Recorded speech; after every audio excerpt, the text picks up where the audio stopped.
falar um pouco agora sobre economia. A gente fala sobre o orçamento de 2021, que foi aprovado ontem pelo Congresso Nacional e que já causou um mal-estar danado entre Paulo Guedes e os parlamentares.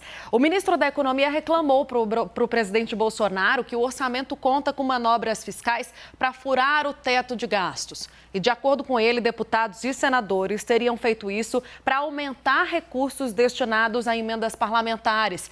Parte da verba destinada à Previdência e ao censo demográfico do IBGE foi cortada. A sugestão de Paulo Guedes é contingenciar uma parte do orçamento aprovado.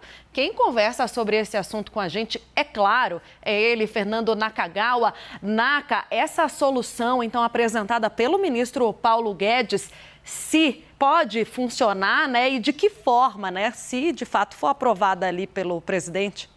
Essa possibilidade, Tainá, boa tarde, de cortar gastos, o famoso contingenciamento, talvez seja a única solução para o texto que foi aprovado lá no Congresso.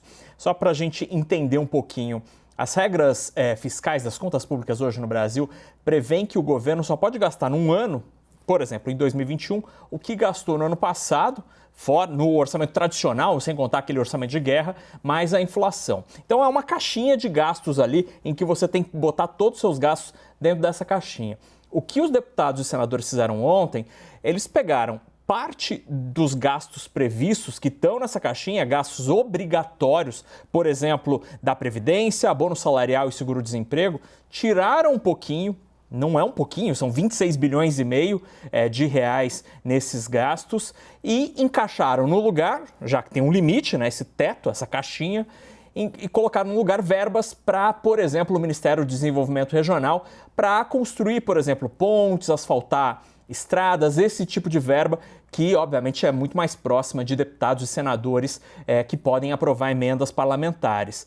O problema dessa manobra contábil é que está sendo encarado por muitos economistas como uma criatividade na contabilidade. Esse tipo de problema já foi observado e derrubou até o presidente Dilma Rousseff no passado. O problema é que eles conseguiram, dessa maneira, encontrar um espaço, ainda que tenha sido artificial para muita gente, para encaixar essas emendas. O próprio ministro, como a Tainá mencionou, está acusando, disse para o nosso analista Igor Gadelha, que está falando em maquiagem dos números. Para o mundo econômico, o problema de todo esse episódio, dessa confusão com números, é que isso tira um pouco da credibilidade, da força de uma regra como essa regra do teto de gastos, que foi tão elogiada quando foi aprovada há alguns anos. E hoje, em termos econômicos, para além da recessão e das vítimas da Covid-19, obviamente, a solidez das contas públicas é um grande problema do Brasil em termos macroeconômicos. E quando você fragiliza ainda mais isso, é problema na certa, especialmente se a gente olhar lá para frente. E perder credibilidade num momento como esse, infelizmente, pode trazer problemas para a gente lá na frente, Dani.